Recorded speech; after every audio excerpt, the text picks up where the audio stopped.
You are listening to the Lawyer Stories podcast with host Benny Gold. Lawyer Stories was founded in July 2017 on Instagram and is an expanding global network of lawyers and law students sharing their personal journeys to the noble profession of the practice of law. Join us on this podcast as we dig deeper into these stories and hear from lawyers and law students from around the world in all areas of the legal profession. Here at Lawyer Stories, we believe that every lawyer has a story. What's yours? Welcome to the Lawyer Stories podcast with Benny Gold. Today we have a special guest, and we'll get right back to him just in a moment. But first, a message from our partner, CallRail. How many high-value cases did you lose in the past year because your firm couldn't respond fast enough? 81% of law firms say slow response times cost them business, sometimes nearly a quarter of their annual revenue. That's why you need CallRail in 2026. It's going to be integrated into your case management system, and it's going to help you capture every call, even after hours. Spot high-value leads instantly, respond faster, and gain the insights you need to bring on those bigger cases. Join over 3,000 law firms using CallRail to follow up faster, land bigger cases, and drive real growth. Start a free trial today. CallRail.com/lawyer stories, or just send us a message and we'll get you started. And now back to our very esteemed guest. Today we're joined by Bill Reid. How are you, sir? Great. How are you? Good. So Bill is a senior founding partner at Reid Collins Tsai LLP, one of the nation's leading plaintiff-side commercial litigation firms. Bill's widely recognized as one of the top commercial trial lawyers in the country, having recovered billions of dollars in precedent-setting cases over the past 3 decades. A former federal prosecutor, he's tried dozens of cases to verdict, built a national reputation, taking on fraud, financial misconduct, and corporate wrongdoing. He's also an adjunct professor at the University of Texas School of Law, hook 'em, right, go Horns? No, I like that. Where he teaches complex financial litigation. And he's the author of the best-selling book, which we want to focus on, Fighting Bullies, The Case for a Career in Plaintiffs Law. Love it. It's a straight-talking guide challenging how law schools define success and making the case for a meaningful career in plaintiffs' law. Bill, I hope we got that right. Welcome back. Welcome to Lawyer Stories. Thanks for having me. Yeah, for sure. I read through the book today. Super interesting. Wish I had that when I was in law school 100 years ago. I'm sure a lot of people feel that way. It's a very good a good testimony of, plaintiff's law work doesn't just have to be personal injury. You're taking on different. There are different classifications how you can work plaintiff's law. But first, because it is Lawyer Stories, we want to start from the beginning. Like, where did you grow up, and what first drew you to the practice of law? Well, I grew up in Westchester County, New York. Nice. Not far from West Point, a town called Yorktown Heights. Yep. And, I guess I always liked debate and arguing, but no one in my family was a lawyer. And really no one in my orbit was a lawyer. My grandfather went to law school, never practiced law. So I grew up kind of with little or no idea of what it really meant to be a lawyer. I always, kind of considered, well, maybe that would be good for me because I did like arguing, as I said. And in 9th grade, I had this amazing teacher named Dr. Levino. And Dr. Levino had a PhD in African Studies from Yale. At the time, Westchester County would pay for, public teachers to get graduate degrees. Anyway, we did this Arab-Israeli debate, and I was the lead Arab delegate. So there were 10 of us, think advocates, lawyers, whatever. And there were, a 40-person class. There were 10 of us. There were 10 Israeli delegates. There were 10 jurors, and there were 10 witnesses. And we had 3 Jewish folks on our jury of 10. And we won 9-1 that Israel stole Palestine. But it was my first trial of any sort. We debated the Balfour Declaration and all the promises made about the land in Palestine and the UN partition plan and everything else. You loved it. So anyway, it was just really interesting. My first kind of foray into kind of trial and debate, even though obviously it wasn't a real trial. But you loved it. You could tell you loved that. That was, it stuck out in your mind, and that was something like you really enjoyed doing. So that's super cool. So when did you know? Was it back then you're like, hey, maybe this is a career path? Like, did you have a moment where you're like, hey, like I'm going to go to law school? Well, to be honest with you, I didn't think I was smart enough to go to law school. Of course, fast forward the tape, I can't believe how many dumb lawyers there are. But anyway, I kind of figured it was like, I mean, maybe I wasn't good enough, which I think a lot of people probably do. Yeah, that's called so Bill. That's like what the common day imposter syndrome is, right? Yeah, fair. Yeah. So you just didn't think, but then what happened? Like something obviously turned, and you were able to do it. Well, I went to UConn, 6-time national champion UConn Huskies. The women are like over 10. I don't even. Oh, they're amazing. Yeah. And so I had a business degree, and I dabbled with like maybe I'll work on Wall Street. I had an accounting degree. I worked as an accountant one summer. I'm like, can't do this. This is terrible. And so bottom line is I just decided to apply to law school. Got an average score on the LSAT, and by hook or by crook, St. John's let me in. And, basically didn't even let me in the fall. I like to say that St. John's has this program. It's called the Feb program, even though you start in January. And it's like all the people that they don't want to admit in the regular fall semester, they admit you or give you like the possibility of coming in that spring semester. And then you make up the fall semester that you missed over the following 2 summers. Oh, and so basically I barely got into law school. That's the way I like to say it. All right, I got you. And by the way, going back to UConn, like everybody I know from UConn, like a cousin of mine and a good friend of mine, like who went to UConn, you guys are all so like hyped up on like all the the sport. Maybe not the football so much, the basketball, and I can see why, like great teams and everything. And by the way, it is hard to get into law school in New York. I mean, that's not like in New York City. That's not an easy thing to do. So. Congrats on, getting that St. John. So, and you were on the law review too. You were doubting your admission there. You came in second semester. How did that happen where you got to the law review? So I think that, people like to make everything easy and objective, and lawyers in particular like that. So if you got a perfect score in your LSAT and you went to a fancy school, then, you're preordained to be the best lawyer, right? Like that's the way people think. But, the truth couldn't be further from that reality. And so I graduated 9th in my class at St. John's. I worked really hard. I worked as a security guard in law school. But at the end of the day, and maybe, this is the segue to the book, I didn't really have any good guidance from anyone about I like to talk about my law degree as a passport. And so I worked really hard to get this passport, and I got good grades, and I made the law review, did all the things that, I was encouraged to pursue and conquer, but it didn't really open a door, or at least immediately didn't open a door to the very thing that I ultimately chose to do, which is be a plaintiff's lawyer. And I think therein lies my complaint of the American legal education system. It's run by a lot of theoreticians and doctrinal folks that are really good at let's just call it book law. But there's a wide gap between knowing book law and applying it in real life. And I think that's where law school it has like some blinders, right? And this is all my book, but the tenured faculty at the top 26 law schools in America have on average 3.7 years of private practice experience. Right. So the expectation that students like I had, and I'm sure you did back in your day, like, well, I'm going to learn not only the law, but like all the ways in which I could use my law degree, and all of those options will be available to me throughout the course of law school. And I'll have like many options to choose from. But as you and I both know, and as I point out in my book, I think law school has been corrupted in large measure by big law. And I have an axe to grind, and I'm very anti-big law in a lot of ways.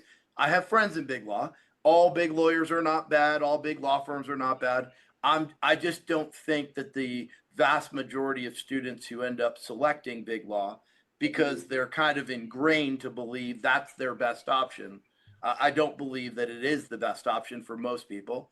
And as I read my book, AI is coming for the hourly fee business model, and Right. with it will be many of those jobs.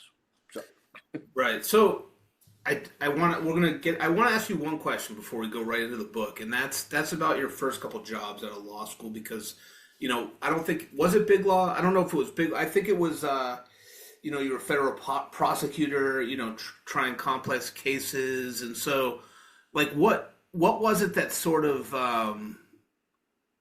turned your mind on BigLaw a little bit? Like you started to get into being a plaintiff's lawyer, but tell me about like the first couple jobs out of law school that you had. okay, so I guess I would start with I was a summer clerk at BigLaw in New York at what was then called Rogers and Wells in Okay. my summer, my 2L summer, the summer that most people would end up choosing their first full-time job from. And I was Yep. miserable. I hated every minute of it. Couldn't stand the people. They couldn't stand themselves. They didn't like their job. I recount a fair amount of that in my book. And so I knew I didn't want to do that. And I'd already secured a Fifth Circuit clerkship with Judge Garza, who ended up being like an amazing mentor to me and opened so many doors to me. But most importantly, Texas, right? Like I grew up in the Northeast. I had traveled once in my life south of Washington, D.C. to go to Disneyland when I was 9 years old. So Texas was like a whole new world to me. And I Right. knew I didn't like New York. That was my first BigLaw experience. So I decided to be a summer clerk, postgraduate, before my Fifth Circuit clerkship started in Dallas, Texas. And the contrast between what I was seeing young people doing in Dallas, Texas in 1992 versus what I had seen of BigLaw in New York in 1991 was like couldn't have been more different. Like young lawyers were going to court. They were being given responsibility. Their opinions mattered. You mean back in 91? Yeah, 91 Yeah. and 92. Yeah. And so basically what I decided to do is I didn't take the New York bar in spite of the fact I went to St. John's. I worked for Judge Garza, and I took my first full-time job from basically my summer clerkship that summer after I graduated law school. And the firm was called Hughes and Luce.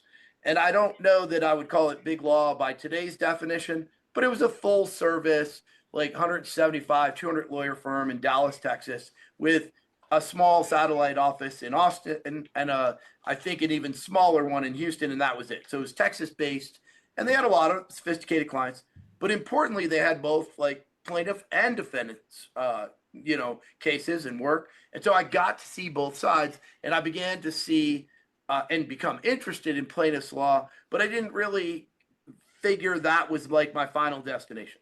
So after like 3 or 4 years, I went and became a federal prosecutor because I was craving trial experience. And I felt that if I got the trial experience, and this remains my advice today, and I don't think being a prosecutor is the only avenue to do it, but I felt like if I got the trial experience, I could plug that in anywhere. And that was the skill that I didn't see many of my other peers acquiring, or at least not enough of them for what I felt the demand would be.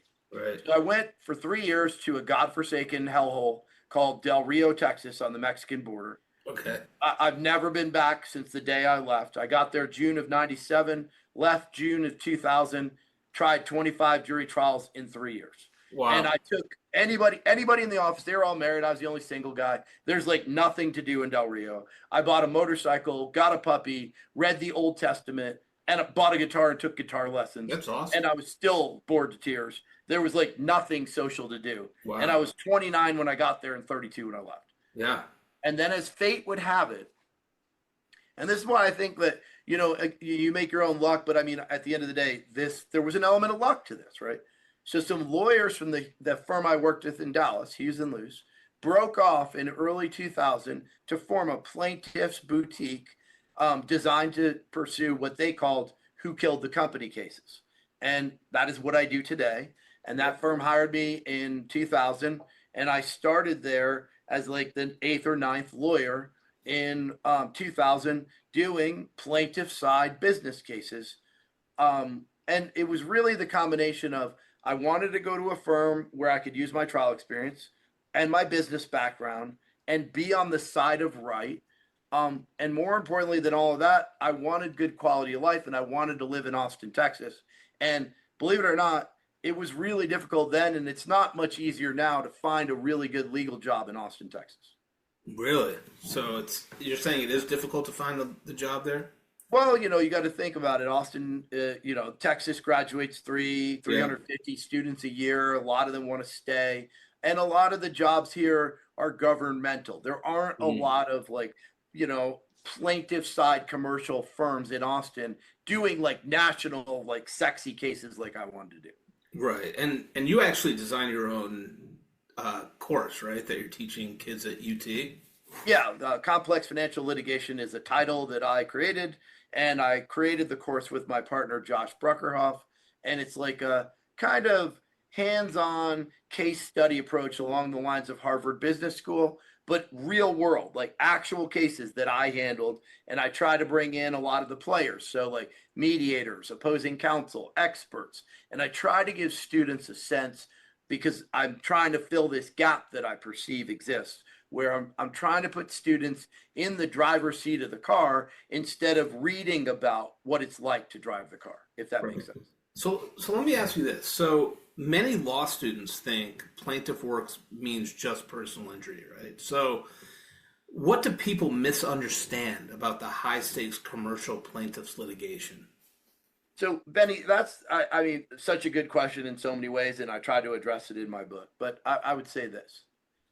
In any sophisticated piece of litigation, you could pick any kind, whether it be patent or antitrust or pure business cases, or the case to compel Elon Musk to go through with the Twitter transaction, or the case to invalidate Elon Musk's $55 billion in warrants and Tesla stock, or the list goes on.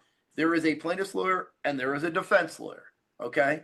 And so the bottom line is every sophisticated piece of litigation in this country has a plaintiff's lawyer on one side and a defense lawyer on the other, okay? Mm-hmm. So the notion that all plaintiff's lawyers are personal injury lawyers is really born out of a number of things. I would start with the fact that there are a lot of, kind of bad actors in the plaintiff's personal injury bar that frankly paint plaintiff's lawyers in a bad light. Then that's compounded by all the billboards you see in every city of America, the late night TV ads, all of the kind of craziness that goes on in courting what I think we can all agree are relatively, or at least generally speaking, unsophisticated clients, right? But when you get into the sophisticated world of clients, I want you to talk more about that. I think that's really interesting when you say unsophisticated clients, because you do work with, you're working complex financial fraud cases, and like when you're talking about unsophisticated clients, and I think you mentioned in your book something about PI lawyers being ambulance chasers, giving lawyers like plaintiff bar lawyers a bad name. Tell me what you mean by like PI lawyers and unsophisticated clients. So first of all, I'm not here to tell you that all personal injury lawyers are bad. Okay. Of course. No, I think that there are a lot of good ones. Sure. But I think that there are also a lot of people who think about it this way. In my business, getting the client, for any lawyer, getting the client is a very important step. You could be the best lawyer in the world without a client. You have no ability to use all of your training and knowledge and expertise. And so if the value proposition for a given lawyer is simply acquiring the client, right? You get a car wreck, and maybe it's a truck wreck, and maybe it's a commercial trucking company that has big insurance policies, and maybe that truck driver did something really bad.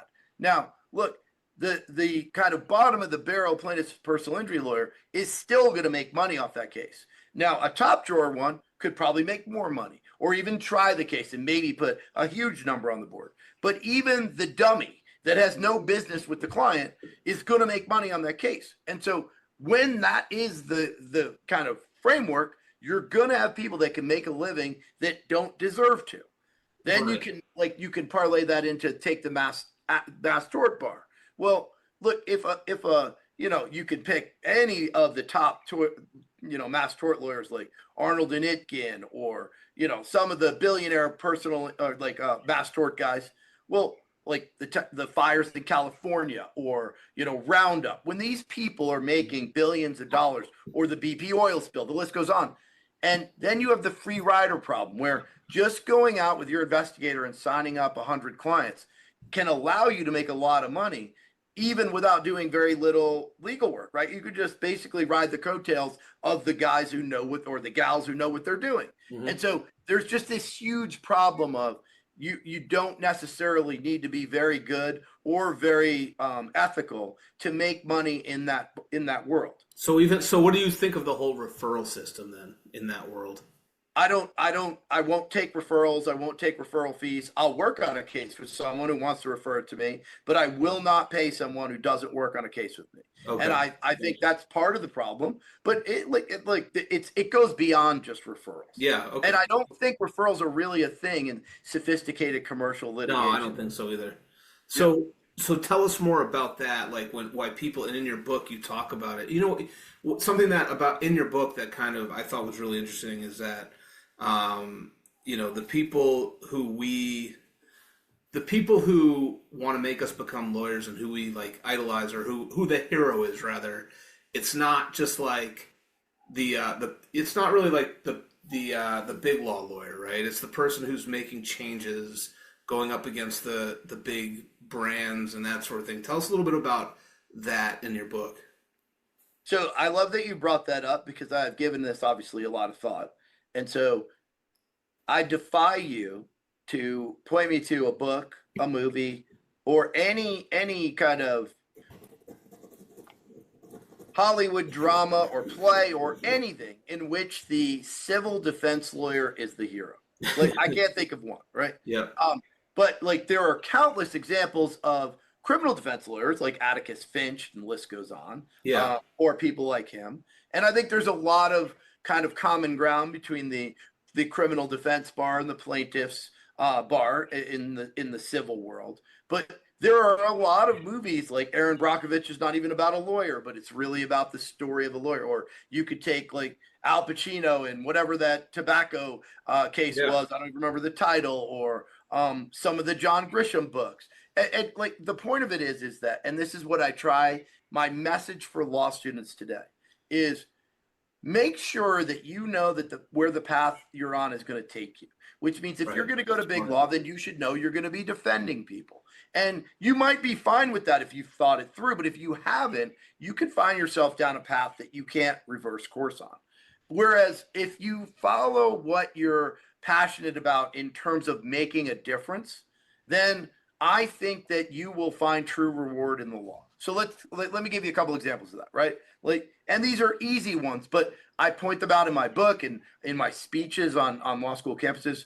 In other words, if you are like reflecting on a career in law, and you're on your proverbial rocking chair talking to your nieces or your nephews or your grandkids, and you're proud of the fact that you were a lawyer, would you be more proud of having held like all the financial actors that caused the 2008 financial crisis accountable for the shit they pulled and made a good buck doing it? Or would you be proud to say, hey, Goldman Sachs, we had internal memos, they should have paid like $10-20 billion to get out of that box that they literally put themselves in, and through my legal acumen and talent, I limited the price for their wrongdoing to like $1 billion, or whatever the story is?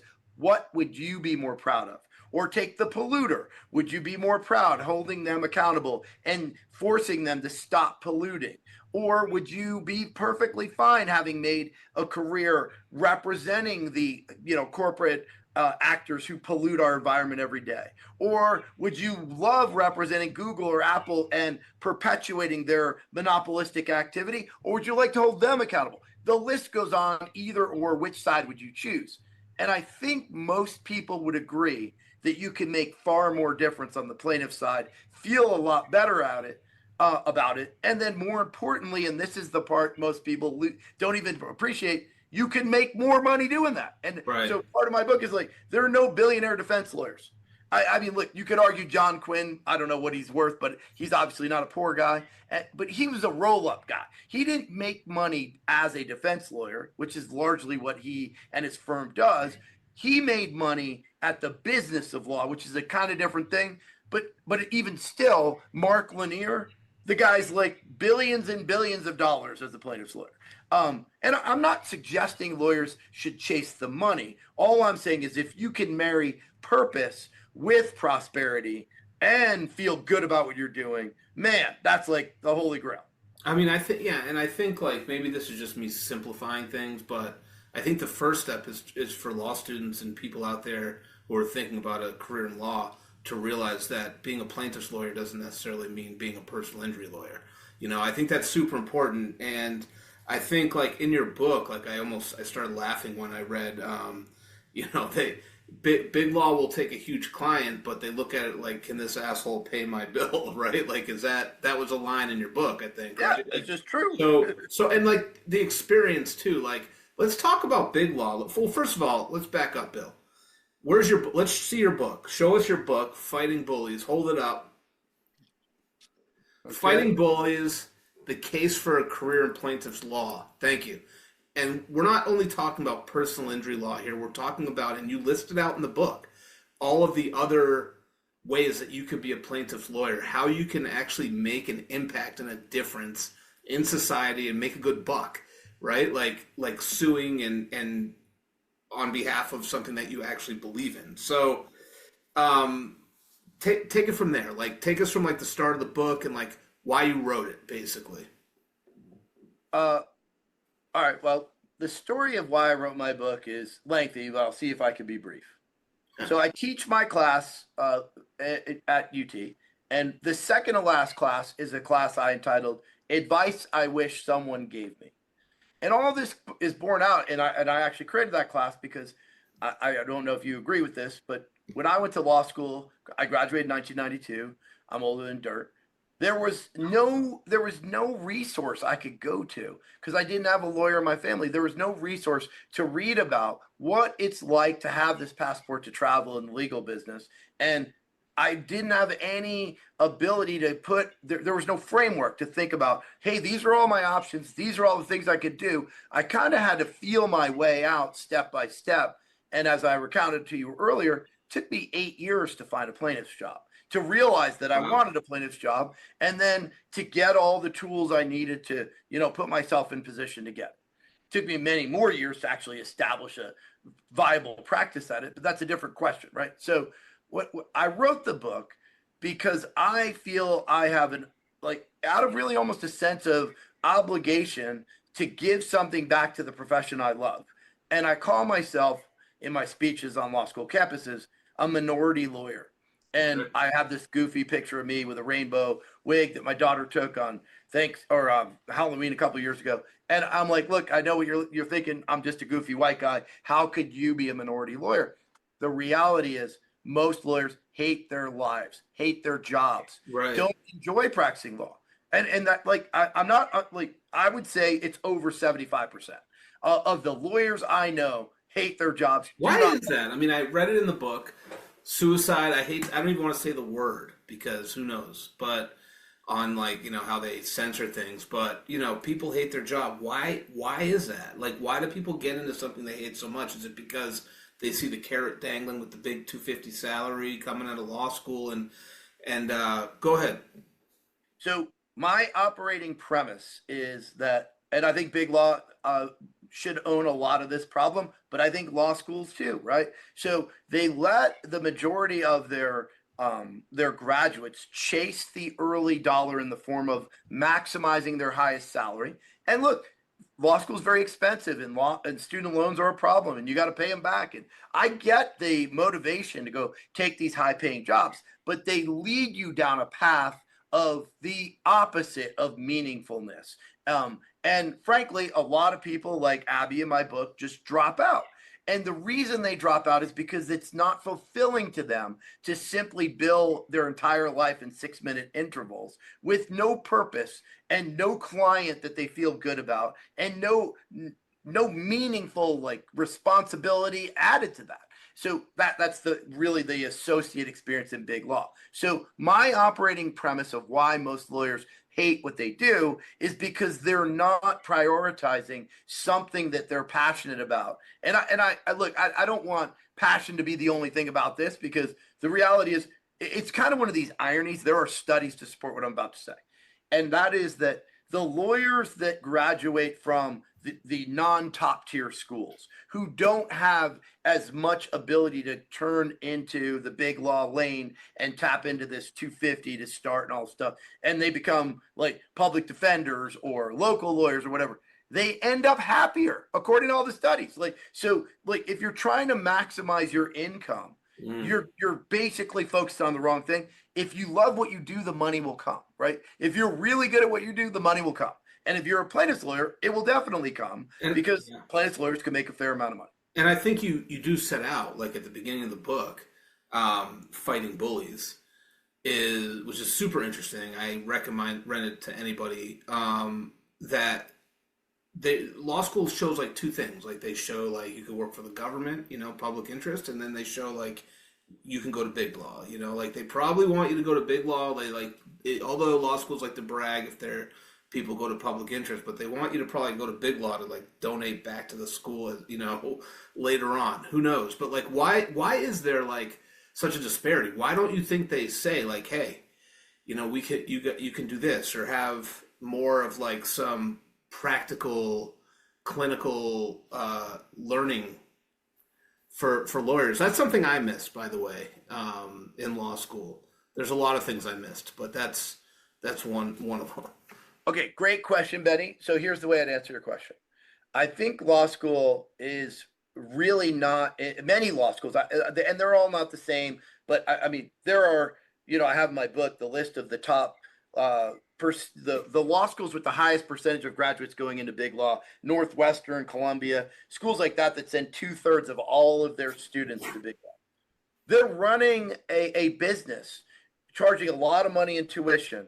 And if their graduates are not employed, they're in trouble. They're going to plummet in the rankings. I think that's the way they look at this, right? Now, Texas sends about 1/3 of their students to big law. Yale, about 1/3, or maybe even less. So it's not as though all law schools are created equal. But I think the main motivator on the part of law schools, and by the way, it's not like they get affirmatively involved. They just let big law do its thing. They don't give their students any information to suggest otherwise. And I literally had this lawyer in LA who interviewed me about my book. I won't mention him by name, but he was snickering to me and he said, "Bill, why'd you write this book? Why'd you bother?" And I told him, I want to help people. I want to get back to my profession. He's like, "I think that people that choose big law deserve it." And I'm like, oh my God, like that's so fucked up, right? Like that's not even they deserve it. I think I want to try to help people. And if they've read my book or heard my message and still choose big law, well, at least then they've made a knowing choice. And I don't think most students are making a knowing choice. And I think law schools are letting them basically get on this conveyor belt that leads them to big law for their own purpose, which is to employ their graduates. But I think we'd all agree, in most cases, it is not in the best interests of their graduate, unless you have this screwed up view of the world that many academics have, which is going to Cravath or Wachtell is the pinnacle of the legal career. Well, I didn't go to a school, I think, where like a ton of us went. I think like a few people went on to big law, and you do call it the OCI process, the conveyor belt to big law. How law schools are failing students by treating big law as the default definition of success, right? So, I agree with that, but I think like a lot of people, when you're in law school, it's a competitive nature, and they're not teaching you. One thing in the last couple of podcasts, one thing that's come up, and since I've had my events and stuff, like you go into law school and you're looking around like, oh man, I got to beat the curve. If you're at like a lower end law school, you got to beat the curve. You got to stay in there. You got to get good grades.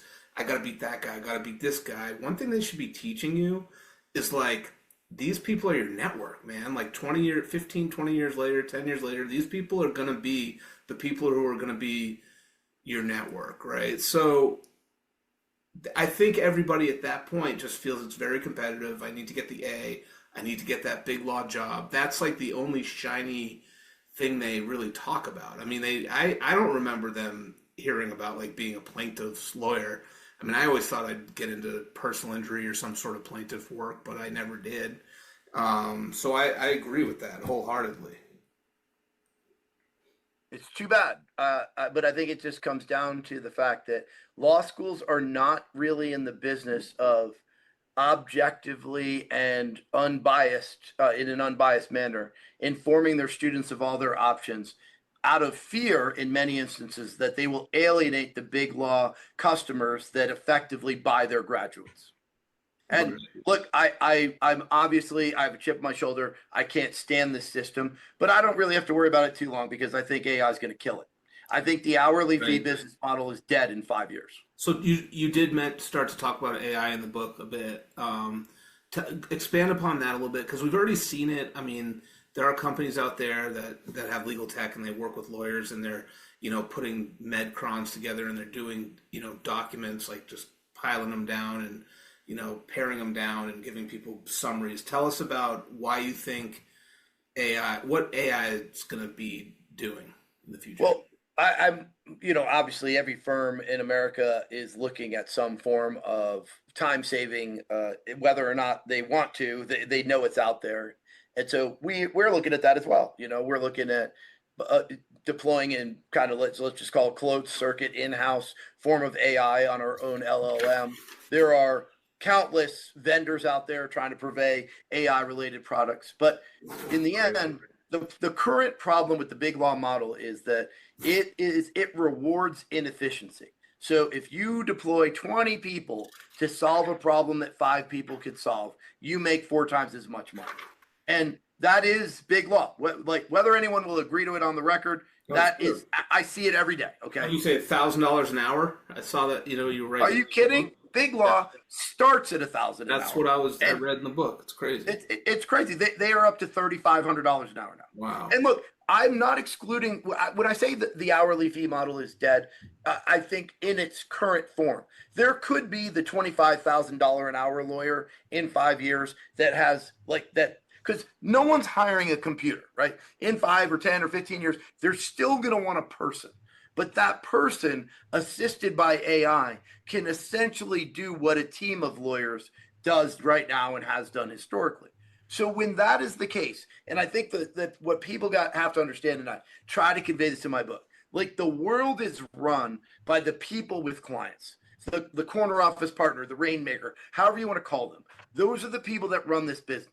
So when those people in the current hourly fee model realize, hey, I got people calling in sick. I got HR problems coming out my ears. I got to deal with 85 people. They're like people that cause me problems. If I could make the same or similar revenue, or more importantly, the same or more profit by getting rid of like 2/3 of them and deploying some AI related framework, why wouldn't they do that?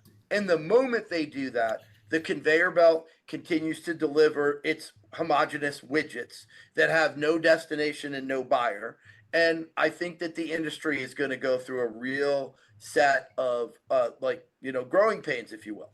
And so that's why my message in the book to young lawyers today is do not get on that conveyor belt. Go get experience however you can get it. Because if you want to be a trial lawyer, having the skills of a stand-up lawyer who's able to go into a courtroom, I don't care if it's insurance, defense, public defender, prosecutor, whatever it is, by hook or by crook, this generation needs to get that experience. Yeah, agree. So and so at what point do young lawyers realize they're not building that experience that they thought they were, but they usually feel stuck anyway? Well, so I mean, this problem is almost at its most critical juncture in time, at least in my lifetime. Because think about it, like I kind of farted around for 8 years and then became a prosecutor and sorted it out at the age of like 32. I was like, oh, okay, now I'm going to do plaintiff's work, right? But I had the experience of a trial lawyer, okay, which gave me the flexibility to do whatever I wanted at that point. So now take a graduate that gets their bar card this year or next year, your audience of, soon to be graduates. Well, if they make the mistake, the short-term decision to go to big law now, it's almost like the worst possible moment in time to make that decision because they're going to get no experience.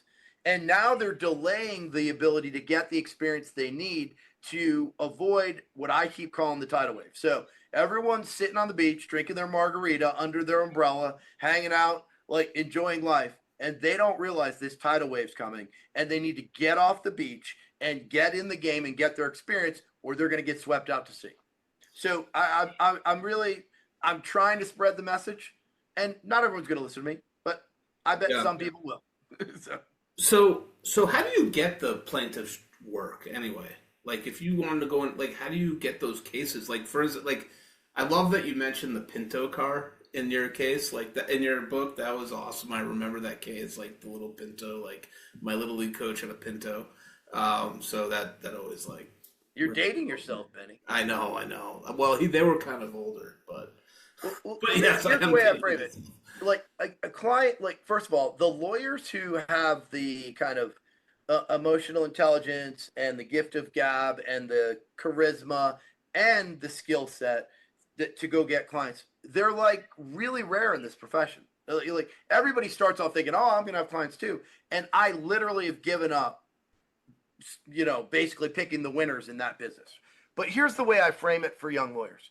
If you're out selling yourself as an hourly fee defense lawyer, and your best calling card is, you pick a fancy school and their piece of paper is really fancy. And by the way, the people still talking about where they went to school after 15 years, they didn't do anything remarkable as a lawyer. That's why they're still talking about where they went to school, right? So, but the point of it is that there are literally thousands, if not tens of thousands, if not hundreds of thousands of lawyers willing to do hourly fee defense work. Yeah.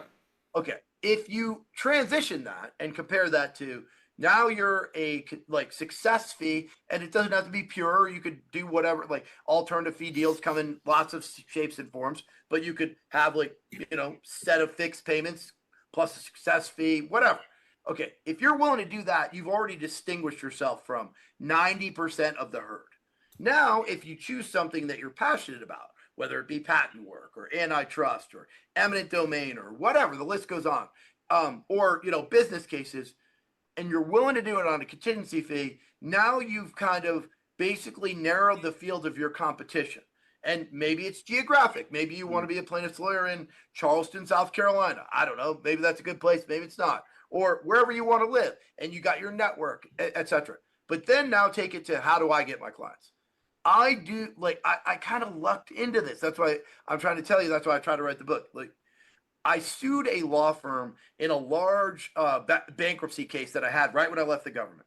It was a $325 million Ponzi scheme. I have an accounting degree, and they wanted me to run my old firm to run the case against Deloitte, which I ran for 5 years and settled for like $26 million, which at the age of like 35 or 36 was like my biggest achievement as a lawyer.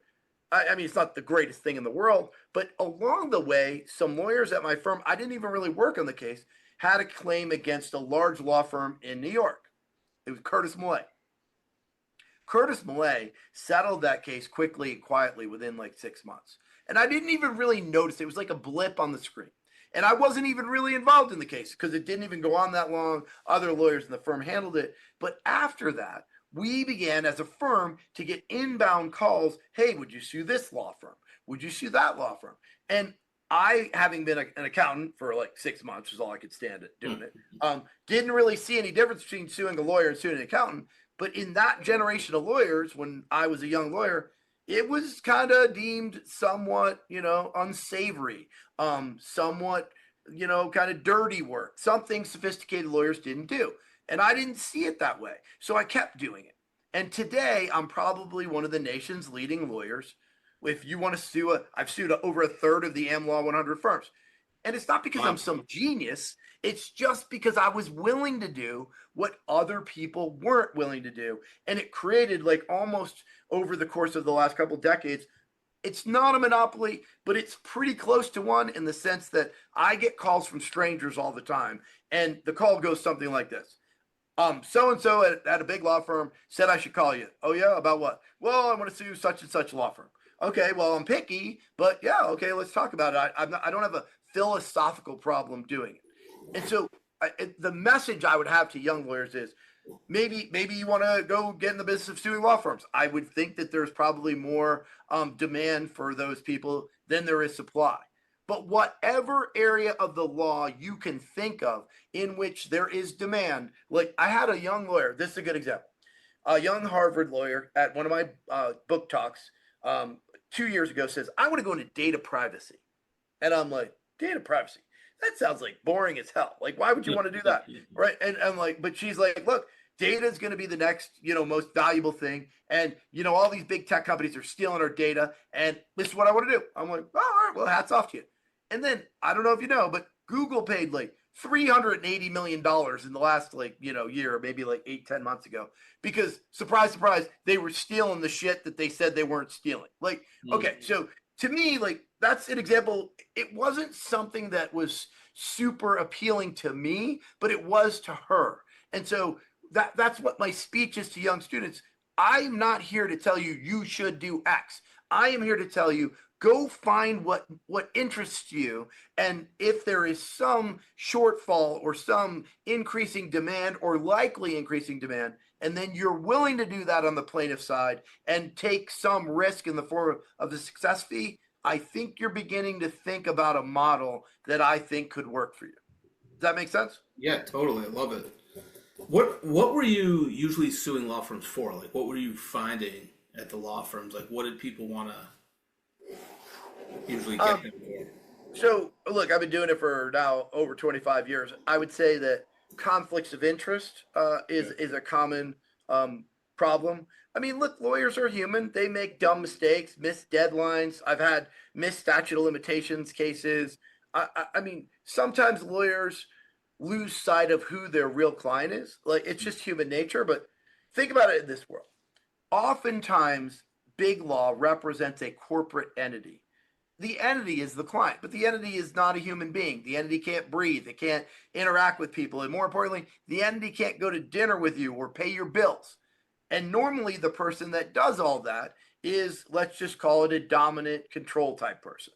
So the moment that person, like think like the Elon Musks of the world, want to do something that is in their interest, but not in the entity's interest, I see a lot of that in big law, where they kind of lose sight of the fact that their client is an entity, not this person asking them to do something. And then you have the awkwardness or even the difficulty or the impracticality of how are you going to say no to this person signing checks to pay you like millions and millions of dollars on an annual basis if what they want to do is contrary to the interest of their entity, right? Like think the dominant CEO or the fund manager, etc. That model. Okay, so but then imagine the world that I also live in, where I represent a lot of bankruptcy trustees, liquidators, people that take over those kinds of entities when they kind of basically become insolvent or bankrupt. Well, now you got a new sheriff in town. You have a professional plaintiff like a trustee, and that plaintiff is looking at one and only one client, the entity. And so if in the backdrop, prior to the bankruptcy or the liquidation or whatever, this dominant person kind of took advantage of the entity and the lawyer helped that's like almost like ring the register situation for me. Okay. Gotcha. Wow. I don't know if that was too lengthy an answer. No, that's some interesting stuff, actually. So tell us more about the book. Like, I'm just curious, like, why, I don't know. I get, you're a successful guy. You built your law firm. You've been there for a while. You have partners. You've had huge cases. Why the book? Like, did you have an experience with big law, or did you just think it was like, were you like really like pissed off at something that happened? Like, because I think it's super interesting. Like, I really did go through it, and I liked a lot of the items that you had to say, especially for someone like me who wasn't top of their class, didn't go to like the best law school around. Good law school, but not, and wasn't even looking at big law. So I think it's really interesting. So give us the story. Come on. Well, I think we've touched on it a bit. Like I wanted to give back to the profession I love, and I want to help people. Let's be honest. I think I've sold like 4,000 or 5,000 copies of the book. It's that's not amazing. Like I'm gonna, that's amazing. But I mean, like, it's not like it's going to make me money yet, like $10 a pop. You know what I mean? But And the reality is it took me a lot of time to write the book. My goal in writing the book, right? Like, and this is why I would say my avatar is a young law student. And like, I just think of myself as a law student. How could I have benefited myself? And I in the end, look, I got lucky, right? I'm the person that navigated this whole gauntlet of nonsense and figured out how to do what makes me passionate and makes me love what I do. So I wrote the book because I touched on this earlier, because I met this young woman named Julia who was at Stanford Law School, and she had to revive the Plaintiffs Law Association there. She sent me an email, said, Miss Reid, I'd like to apply for a summer job. We didn't have a summer program then. And I am the leader of the Stanford Plaintiffs Law Association, and I had to revive it in the aftermath of COVID or whatever. And I'm like, what in the hell is that? I'm like, let's get on a Zoom. So I'm like, what's this Plaintiffs Law Association thing? And she explained that students themselves realized there was this void in law school where no one was talking about plaintiff's law. Okay. And so they like a handful of students at like, basically 5 or 6 schools started this in 2018, and the Stanford chapter died in the aftermath of COVID. And in 21, Julia Gockberg and her classmates revived it. And the story that she relayed to me was one of like the administration of the school was basically unsupportive, took the view that sophisticated Stanford lawyers don't become plaintiffs lawyers, and didn't like necessarily prevent them from gathering, but also didn't really provide a lot of help. Well, when she told me that story, it instantly made me angry. And I'm like, okay, what could I do to help? And I went on like my speaking toward that. Fast forward the tape, I'm hanging out with my buddy Tucker Max, who wrote the foreword to my book. And keep in mind, Tucker went to University of Chicago undergrad, Duke Law School, practiced law for 3 weeks and quit, okay? Because he couldn't stand big law, didn't know any alternative existed. Yeah. He saw credits forward, right? And Tucker was in the publishing business for the last 20 years. And he's like, Bill, you should write a book.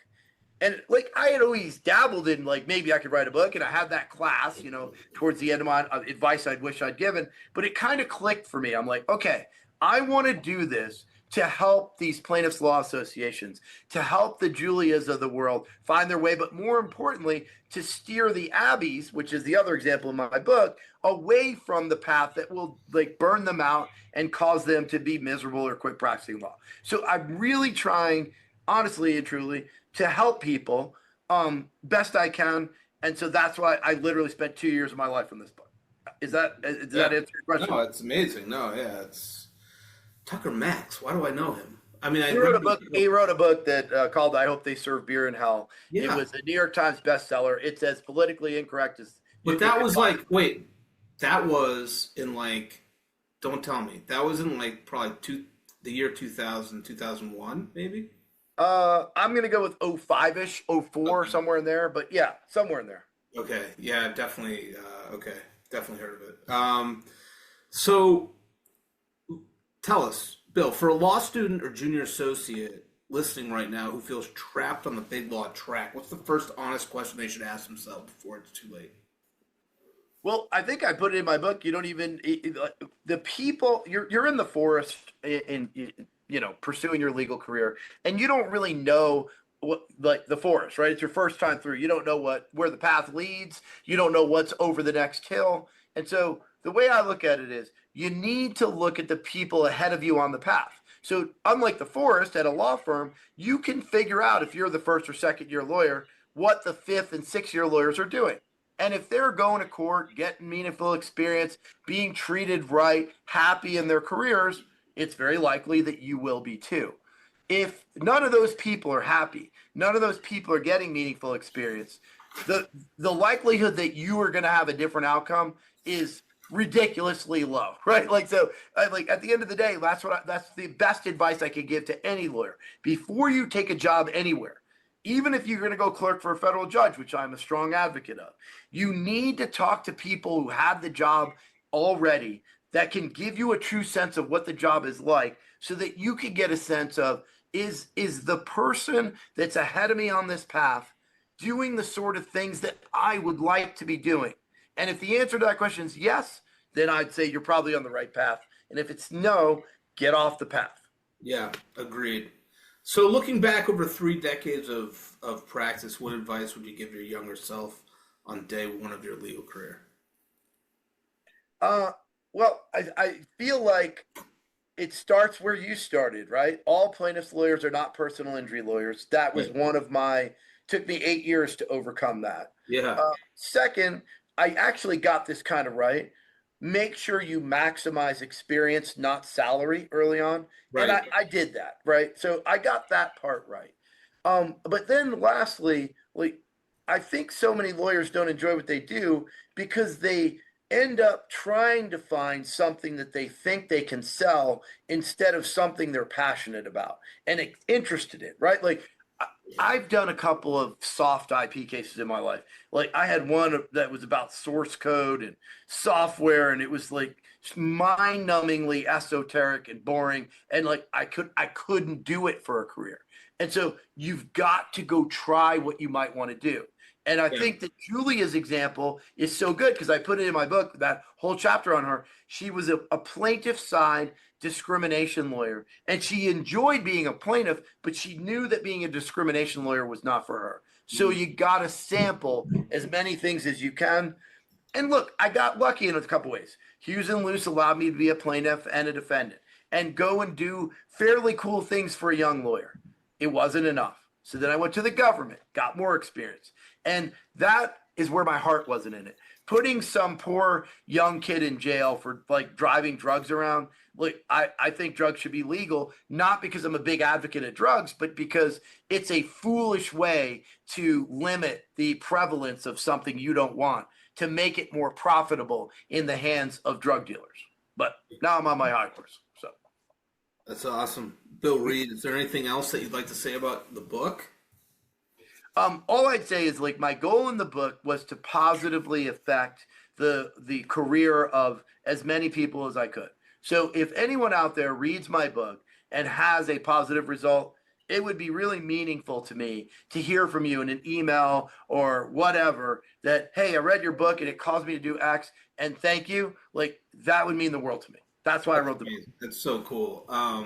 I'd love an autographed copy one day if that's ever possible. I'm on it, Benny. I just email me your address and I'll get it out to you. I would. I'd love a copy. Thank you so much for coming on, Bill. And like, it was great to get to know you and learn about the book. I think it's a wonderful. It actually opened my eyes to a lot of things when I was reading through it. Plaintiff's style and BigLaw. It's kind of good to hear from someone who's as successful as yourself talking about BigLaw like that, because not all of us go on to it. I don't even think I wouldn't have been wired for it. Anyway. So. Well, it's kind of crazy, right? My speech to like the T14, the top law schools, is don't be conned into this, kind of conveyor belt. But my speech to like the mid-tier law schools, and I'm talking at UConn next month and St. John's this fall and all the Texas regional schools, I'm like, you that succeed at this school, you, the top 10%, you, the law review, BigLaw is going to come looking for you too. That isn't the prize. And so it's kind of a different speech. It's like a warning, like be careful. Yeah. It might not be what you really want. So That's awesome. Bill Reid and everyone, thanks for joining us today. Bill, stay right there. Everybody else, thanks for tuning in. Wherever you are in the world today, enjoy yourselves. Cheers.